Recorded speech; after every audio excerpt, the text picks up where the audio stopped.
Hi, how are you? I'm okay, thanks. And you?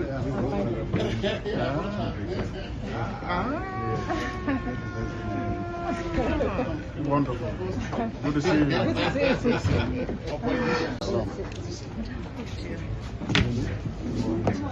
Hello. Ah, my.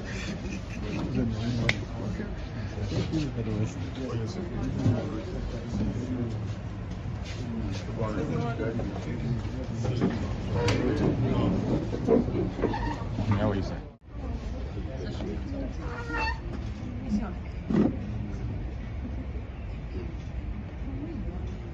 Morning.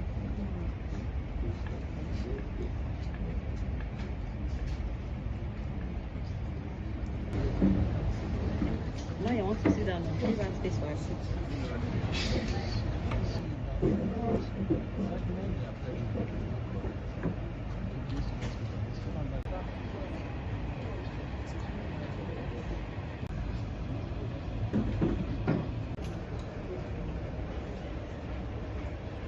No, cattle. Is it not so?